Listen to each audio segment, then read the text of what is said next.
स्कूलों की छुट्टी होने के बाद दो सगी बहनों और उनकी एक सहेली ने प्लान किया कि हम लोग पहाड़ों पर घूम के आएंगे। नदियों के किनारे जाएंगे, वहां बैठेंगे, बातचीत करेंगे। घर वालों की परमिशन लेते हैं। परमिशन लेने के बाद वो घूमने के लिए पहाड़ों की तरफ चले जाते हैं, लेकिन लौट कर वापस नहीं आते। तब परिवार वाले परेशान हो जाते हैं और अपनी बेटियों को तलाश करने के लिए इधर से उधर जा रहे थे। इसी बीच में एक वन का अधिकारी होता है। वो कहता है कि साहब, मैंने अंतिम बार उनको देखा था, इस रूप में देखा था, ऐसे देखा था। अब वो पूरी बात इससे पहले की बता पाता। इसी बीच में दो पुलिस वाले आते हैं और जैसे पुलिस वाले आते हैं वो उस वन के अधिकारी से कहते हैं कि आपको इंस्पेक्टर साहब के सामने जाकर ये पूरी बात बतानी है। इंस्पेक्टर साहब के सामने जब बात बताने वाली बात आती है, वो कहता है कि मुझे क्या दिक्कत है, मैं इंस्पेक्टर के सामने जाकर बता दूंगा। इसी बीच में उसको काफी देर तक थाने में यूं ही बैठा के रखा जाता है। इस बीच में इंस्पेक्टर साहब भी आ जाते हैं। वो कहते हैं कि मेरे सामने नहीं, बल्कि उच्च अधिकारियों के सामने ये बात बतानी है। अब जैसे ही उच्च अधिकारी आते हैं, तब तक काफी देर हो चुकी थी, अंधेरा सा होने वाला था। डीएसपी साहब आते हैं। वो कहते हैं कि आपने इन्हें यहां बिठा के रखा हुआ है, एक काम करो, इन्हें जाने दो, कल सुबह 10 बजे यहां बुलवाना। जैसा ये बताते हैं उसके बाद फिर जांच पड़ताल करना शुरू कर देंगे। अब अगले दिन का इंतजार किया जा रहा था। जो वन का अधिकारी था, दरअसल वो आता ही नहीं। अब उसके बारे में पता किया जाता है कि वो कहाँ है। तो ये जानकारी मिलती है कि उसका तो किसी ने कत्ल कर दिया है, यानी कि उसकी हत्या कर दी है, वो भी बहुत भयानक रूप में। आखिरकार उसकी हत्या क्यों हुई और वो 3 लड़कियों का क्या हुआ था, ये हर कोई जानना चाहता था। आज की इस कहानी के माध्यम से हम भी यही बताने की कोशिश करेंगे कि आखिरकार उन 3 लड़कियों का हुआ क्या था। क्योंकि साल चाहे कितने भी गुजर जाएं, इन 3 लड़कियों की हमेशा उस देश में बातचीत होती रहती है। आदाब, नमस्कार, सत श्री अकाल। मैं उस्मान सैफी। आज की जो सच्ची घटना मैं आपको सुनाने जा रहा हूं, ये सच्ची घटना है पड़ोसी मुल्क नेपाल की राजधानी काठमांडू की। बात कर रहा हूं 18 जून साल 1981 की बात है। दो लड़कियां जो कि अमीर परिवार की लड़कियां थीं। एक का नाम नमिता भंडारी और दूसरे का नाम सुनीता भंडारी। नमिता छोटी बहन होती है जिसकी उम्र 16 साल होती है, और बड़ी बहन सुनीता जिसकी उम्र 19 साल होती है। अमृत कैंपस में पढ़ने वाली, और क्योंकि इनके आए दिन लेख अखबारों में छपते रहते थे, ये पढ़ने में बहुत ज़्यादा होशियार थी। और होशियारी की वजह यह भी थी क्योंकि इंडिया के ये अच्छे स्कूल में लगभग 4 साल तक इन्होंने पढ़ाई की थी। एक दिन अपने परिवार वालों से कहते हैं कि हमें घूमने के लिए जाना है। परिवार के लोग इन्हें परमिशन दे देते हैं। स्कूलों की छुट्टियां हो चुकी थी और ये जून का महीना था, साल 1981 की बात है। इनकी एक सहेली जिसका नाम नीरा पारा जूली जो होती हैं, जो कि विंध्यावासिनी की निवासी होती हैं, ये दोनों बहनें उस सहेली के पास जाती हैं, नीरा पारा जूली के पास, और जाकर बातचीत करती हैं। और पूरी प्लानिंग के साथ सुबह के समय ये आराम से काठमांडू से एक बस पकड़ती हैं। इनको जाना था पोखरा। पोखरा नेपाल का एक ऐसा पर्यटक स्थल है जो कि नेपाल में बहुत ज़्यादा मशहूर है। जो लोग वहाँ गए होंगे वो इसके बारे में बहुत अच्छे से जानते होंगे, पहचानते होंगे। दरअसल ये तीनों लड़कियां वहां जाती हैं। जाने के बाद इधर उधर घूमती हैं, जो भी इनका घूमना फिरना था। उसके बाद फिर घर वापस आना था, लेकिन वो घर वापस नहीं आती हैं। तो परिवार वालों की चिंता बढ़ जाती है। ये वो दौर था, ना सोशल मीडिया थी, ना टेलीफोन था, और ऐसी कोई सूचना तंत्र नहीं था जिसके माध्यम से एकदम से पता चल सके। उन्हें शायद घर वालों को ऐसा एहसास हुआ कि कोई बस वापस नहीं मिल पाई होगी, परेशानी में रहे होंगे, इसलिए कोई बात नहीं, आ जाएंगे। घर वाले इंतजार कर रहे थे और इंतजार की इंतहा हो चुकी थी। इसलिए जो लड़की के पिता होते हैं, जिनका नाम माधवराज भंडारी होता है, माधवराज भंडारी अपनी दोनों बेटियों को ढूंढने के लिए, साथ ही नीरा पाराजूली के जो परिवार वाले होते हैं वो भी अपनी बेटी को ढूंढने के लिए तमाम कोशिशें कर रहे थे, लगातार कोशिशें कर रहे थे। आखिरकार कोशिश करते करते जिस इलाके में वो पोखरा के गई थी वो एक सेती नदी थी। सेती नदी के पास एक महेंद्र पुल है। महेंद्र पुल के किनारे पर एक सेना का शिविर था। दरअसल ये उस दौर की बात है जब वहां राजतंत्र हुआ करता था। इनके राजा का एक अधिकार था, राजा का ही हुक्म वहां पर चला करता था। भले चाहे पुलिस वाले हों या फिर और विभाग हों, लेकिन वो रहते राजा के अधीन ही थे। को काफी कोशिश की जाती रही थी, और कोशिश करने के बाद आखिरकार इस लड़कियों के गायब होने के ठीक 5वें दिन एक लाश मिल जाती है। और उस लाश के बारे में अगर पता चलता है तो ये अर्धनग्न अवस्था में लाश होती है। उसकी जो पोशाक थी वो पंजाबी पोशाक थी, और उसके बारे में और जानकारी जुटाने की कोशिश की जा रही थी। तो उसने गले में एक सोने का लॉकेट पहना हुआ था। उस लॉकेट को देखने के बाद माधवराज भंडारी ने कहा, ये मेरी बेटी है, छोटी वाली बेटी, जिसका नाम नमिता है, जिसकी उम्र 16 साल के आसपास है। जैसे परिवार के लोगों को ये बात पता चलती है, परिवार वालों का रो रो कर बुरा हाल हो जाता है। इसके बाद यहाँ आसपास जो नदी थी या जंगल था, यहाँ रेस्क्यू अभियान चलाया जाता है। उस दौर में गांव वाले या फिर पुलिस वाले या फिर जो भी मदद हो सकती थी, हर तरह से कोशिश की जाने लगती है। और जब लड़की के ढूंढ रहे थे, क्योंकि दो और लड़कियां थीं, एक नीरा थी, साथ ही नीरा के अलावा उनकी जो एक दोस्त थी जिसका नाम सुनीता भंडारी था, वो भी गायब थी। अभी तक सिर्फ एक लड़की की लाश मिली है, बाकी 2 लड़कियां कहाँ हैं, इसको ढूंढने के लिए तमाम कोशिशें की जा रही थी। और धीरे धीरे करके ऐसे ही वक्त गुजरने लगता है। इस लड़कियों के गायब होने के 9 दिन के बाद आखिरकार एक और लाश मिल जाती है। उस लाश के गले में काले रंग का शॉल पड़ा हुआ था, बाकी शरीर पर कोई कपड़े नहीं थे। जो उसके अंडरगारमेंट्स थे, वहां पर जहां लाश थी वहीं पास में तय लगे हुए थे। आखिरकार अब परिवार वालों की और मुश्किल बढ़ जाती है। अब परिवार वालों ने भी, पुलिस वालों ने भी तमाम कोशिशें करने लगते हैं, और यहां से एक सूचना फ्लैश कर दी जाती है। कि जो भी इसके बारे में सूचना देगा, जो घटनाक्रम के बारे में बताएगा, उसको 5,000 रुपये का नगद पुरस्कार दिया जाएगा। क्योंकि उस दौर में 5,000 रुपये की रकम का होना भी एक बड़ी बात होती थी। अमीर परिवार था, कैसे गायब हुई, क्यों गायब हुई, हर कोई ये जानना चाहता था। दोनों लाशें मिलने के बाद सगी बहनों की, आखिरकार परिवार वालों की भी हालत खराब हो जाती है। और जहां जहां तक ये बात पहुंचती है, फैलती है लोगों के द्वारा, तो वहां वहां तक लोग सोचने पर मजबूर थे कि आखिरकार उन दोनों बेटियों के साथ हुआ क्या है। राजा ने भी आदेश कर दिया था कि जो भी कोशिश हो सकती है उसमें कोशिश करेंगे, दिखवाएंगे, और परेशान होने की जरूरत नहीं है। लेकिन इसी बीच में जब इन लड़कियों के पिता लगातार अपनी बेटी को ढूंढ रहे थे, तब एक वन का अधिकारी होता है जिसका नाम चूड़ामणि होता है। चूड़ामणि जो होता है, दरअसल वो इनके पास पहुंचता है, सामने पहुंचता है। जैसे ही सामने पहुंचता है तो इसी बीच में, इससे पहले कि वो कुछ बात बता पाता, अपनी बात रख पाता, क्योंकि उसने इतना जरूर कहा था कि मैंने आपकी बेटियों को अंतिम बार देखा था, कुछ इस रूप में देखा था, मैं पूरी बात आपको बताना चाहता हूं।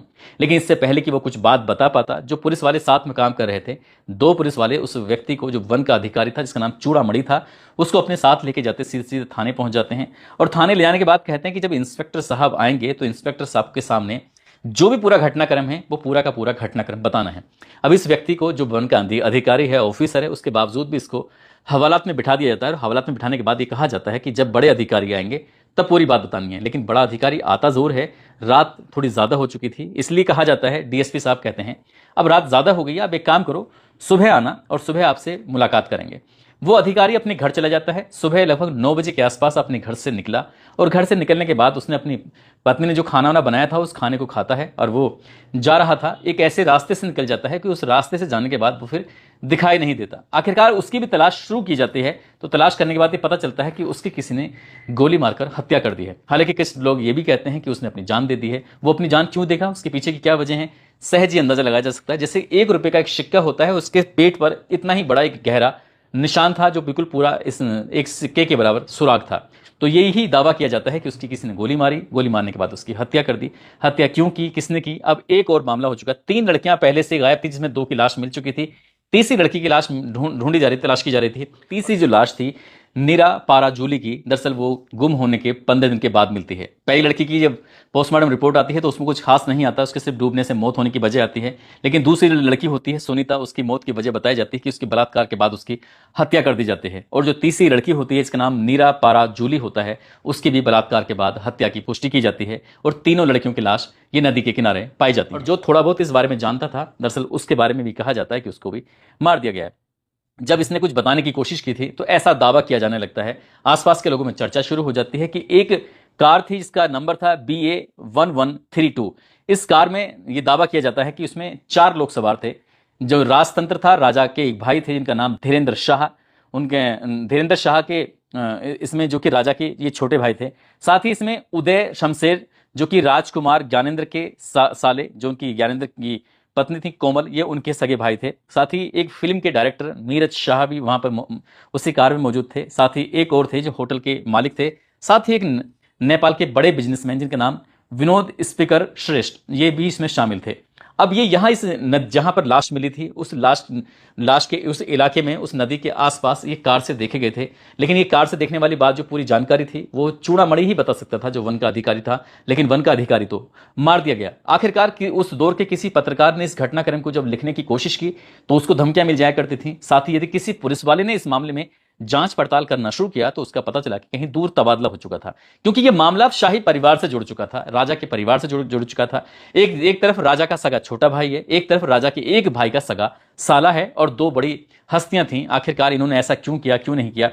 तो ये ऐसे वक्त आगे बढ़ता चला जाता है। ये घटना थी साल 1981 की, और लगभग 20 साल के बाद ये तारीख है 1 जून साल 2001 की। राजा वीरेंद्र के पुत्र होते हैं बड़े वाले, जिनका नाम दीपेंद्र होता है। दरअसल वो अपने माता पिता से एक बात कह रहे थे कि मुझे एक लड़की से मोहब्बत हो गई है, प्यार हो गया है, मैं उससे शादी करना चाहता हूं। लेकिन परिवार के लोगों ने साफ इनकार कर दिया कि अगर तुमने शादी की तो ये जो राजतंत्र है ना, ये जो राजशाही है, इससे तुम्हें त्याग पत्र देना पड़ेगा, अलग हटना पड़ेगा अगर ऐसा करोगे तो। इसलिए वो अपने परिवार से खफा थे, गुस्सा थे।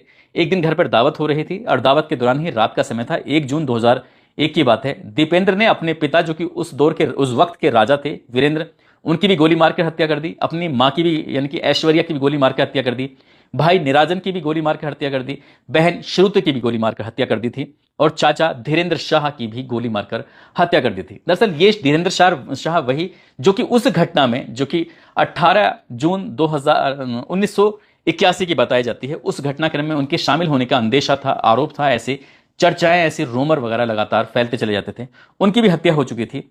अब जैसे ही राजा की हत्या हो जाती है, राजा वीरेंद्र की, तो उनके जो भाई होते हैं ज्ञानेंद्र शाह, वो 4 जून साल 2001 को राजा बन जाते हैं। और राजा बनने के ठीक 10 दिन के बाद उन्होंने एक फैसला लिया, और फैसले में कुछ उन्होंने ये कहा कि ये सुनीता और नमिता हत्याकांड है, इस हत्याकांड पर अब कोई जांच नहीं होगी या कोई पड़ताल नहीं होगी, अब इस बारे में कोई बातचीत भी नहीं करेगा। वैसे ही पत्रकारों पर, पुलिस वालों पर पहले ही दबाव था, लेकिन नए राजा ने शपथ लेते ही, नए राजा का राज्य अभिषेक होते ही उन्होंने जब ये फरमान जारी किया, तो जाहिर सी बात है फिर किसी की हिम्मत कहां पड़ सकती है कि इस बारे में कोई बात कर सके, क्योंकि उनके सगे साले का भी इसमें नाम उछाला जा रहा था, इनके सगे भाई का भी इसमें राजा के नाम उछाला जा रहा था। साल 2003 आता है, पुलिस ने अपने बिना किसी नतीजे पर पहुंचे इसमें चार्जशीट दाखिल कर दी थी, और चार्जशीट दाखिल होने का मतलब था कि यह केस अब पूरी तरह से बंद हो चुका था। कुछ साल और ये राजतंत्र चलता है। साल 2008 में यहां फिर लोकतंत्र का जमाना जाता है। जनता ही अपने जो प्रत्याशी होता है उसको चुनती है, चुनने के बाद सरकार बनाती है। फिर ऐसा दौर आ जाता है, राजा का तंत्र खत्म हो जाता है और जनता का तंत्र यानी कि लोकतंत्र शुरू हो जाता है। और जैसे ही लोकतंत्र शुरू होता है, फिर लोग सड़कों पर उतरते हैं, मांग करते हैं। हालांकि पहले भी मांग होती रही थी, लेकिन उन मांगों का इतना असर नहीं था। लेकिन इस बार की जो मांग होती है साल 2008 के बाद, तो लोगों में एक उम्मीद जग जाती है कि नमिता और सुनीता की जो हत्या हुई थी, अब उसके घटनाक्रम का, उस हत्याकांड का खुलासा हो जाएगा। ये किसी बड़ी जांच एजेंसी को मामला दिया जाएगा और दूध का दूध पानी का पानी हो जाएगा कि आखिरकार उनके साथ हुआ क्या था। क्योंकि पोस्टमार्टम में ये पता चला था कि उन दोनों बहनों के साथ, उनकी सहेली के साथ उनके बलात्कार के बाद उनकी हत्या कर दी जाती है। एक का गला दबाया जाता है, दूसरी जो सहेली मिलती है उसका गला दबाया जाता है। लेकिन पहली जो लाश मिलती है, उस पहली लाश के बारे में बताया जाता है कि पानी में दम घुटने की वजह से उसकी मौत हुई थी। हालांकि डॉक्टरों ने यह दावा जो किया था, उसको कुछ पत्रकारों ने इसके खिलाफ लिखा था। उन्होंने कहा कि पहली वाली लड़की का भी बलात्कार किया गया था, जैसे 2 लड़कियों का बलात्कार हुआ था। आखिरकार समय समय पर मांग उठती रहती है, लेकिन मांग उठने के बाद भी कोई नतीजा हाथ नहीं आता है। 8 सितंबर 2025 को एक बार ये जैसे ही जैन जी सड़कों पर उतरते हैं, हंगामा, धरना, प्रदर्शन होता है। राष्ट्रपति भवन हो या फिर प्रधानमंत्री का कार्यालय हो, सुप्रीम कोर्ट हो, हर जगह पर धरना प्रदर्शन होता है। कितने ही लोग मारे जाते हैं उसमें। उसके बाद सुशीला कार्की यहाँ की प्रधानमंत्री नामित कर दी जाती हैं, उनका नाम सामने आता है। तो एक बार फिर से यही नाम सामने आते हैं कि आखिरकार उन लड़कियों के मामले में फिर से जांच पड़ताल होगी और उनके बारे में आखिरकार उनकी हत्या किसने की, किसने नहीं की, ये जानकारी जुटाने की, कि नमिता हत्याकांड और सुनीता हत्याकांड पर को किसने अंजाम दिया था। शायद एक बार फिर से ये बात उठने लगी है। अब ये सरकार, क्योंकि इसके बारे में ये कहा जाता है कि ये ईमानदारी के लिए जानी जाती है, ईमानदार फैसले लेने के लिए जानी जाती है, तो लोगों की भी एक उम्मीद है, एक आस जगी है कि सुशीला कार्की इस वाले मामले में क्या कदम उठाती हैं। क्या 1981 के इस मामले की जांच पड़ताल होगी या नहीं होगी?